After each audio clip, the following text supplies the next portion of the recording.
Hello, it's me, Delta, and I'm doing a different style of video where I'm going over the steps that I took to become an endgame player and speedrunner and what I recommend to others.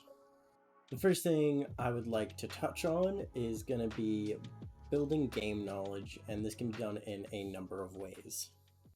The first way, and probably my favorite way, is to watch how other players do it and adapt it to your style. So, for example, watching a low man or a speedrun and see how they perform certain tactics and then adapting it to match your play style, because not everyone's going to be able to play the same and do the same kind of strategies.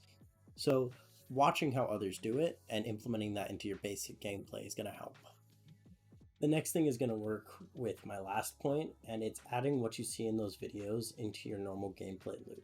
For me, it was when I started out, I started back when Redeem was still running in Warmind, and I would add some of their speedrun strategies into my basic gameplay.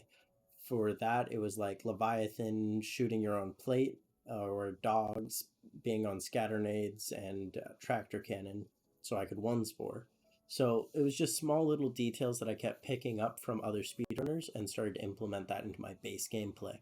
And just keep doing that until it becomes natural to you and you kind of know what you want to run and how you want to run it. Now, the next thing I wanted to talk about is what I call networking in Destiny. For me, I enjoy raids a lot in speedrunning, and it was a way for me to try and find more like-minded people and allowed me to get that resource to learn all these new things and all the information that I wanted about the speedrunning scene in Destiny 2. Now, for how to network, this will work with game knowledge. The more knowledge you have in the game, it opens a bigger door to meeting new and higher skilled players. And the way I like to kind of network in Destiny is joining a lot of LFGs. And to build your game knowledge, you can start off small using like a King's Fall, know what to do, fresh. Then you can go up eventually to a King's Fall, 10 plus clears, no chests, implying that they're most likely farming. And slowly keep going on and building that knowledge as you go on. And I'm going to be using raids in a lot of my examples, but another one could be Grandmasters. Try and look for people who are speedrunning Grandmaster Nightfalls. So you keep building a list of people where you can actually put yourself in and be like, hey, I want to go speedrun Lake of Shadows. You down for a couple of those GMs? And slowly build a connection with a bunch of people who want to improve. Now, on improving, it's a big part of this game, and your class is the most important thing about this game. And the one thing I would say about your class is you should master your class completely. Know all the ins and outs. Know how every single different jump interacts in the world.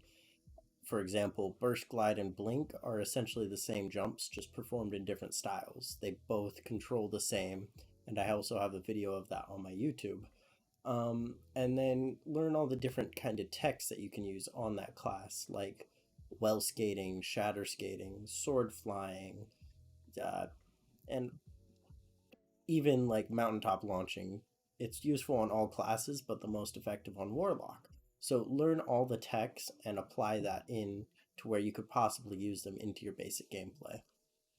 So as for those different kind of techs on all classes, I will make a video on them at a later time and teach people how to do them.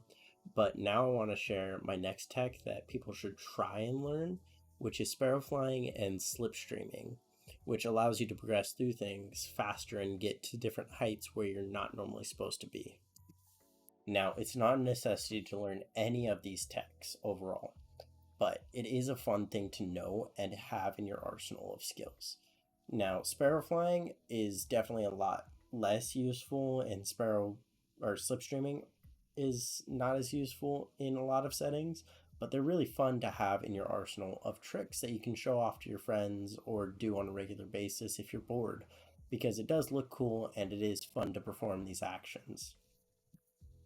The main takeaway I wanted to get at with this video is explaining how to get better at the game and what steps I took to get where I am, which is building game knowledge with watching how others do things, networking, building a community of friends that you enjoy being around, and learning all the different movement techs and speed tech that you can use on your favorite class that you're running. And it's not telling you to play one specific class because they all have different uses inside of the game. And I like that about Destiny, and I enjoy watching the different kind of speed runs. So this was just a video on giving my peace of mind in telling people how to get better at the game. Now, this is going to be a small part where I don't talk about the main subject of getting better, but putting out guides to allow people to start to speedrun and wondering if the Destiny community would actually be interested in something like this. And I've been having this idea for well into 3 months now, where I've wanted to make a speedrunning guide on all of the current raids that are available in the game, and was mainly looking to see if anybody in the Destiny community was actually interested in learning and having those kind of guides out there for people. If people were interested in seeing speedrun guides, I would love to hear some feedback in the comments. And if you found this video helpful or liked any of the advice, please drop a like and sub. I'm just trying to formulate a way to help the community improve and learn new things of the game that I don't think most people actually will teach. So thank you all for watching the video, and hope you enjoy.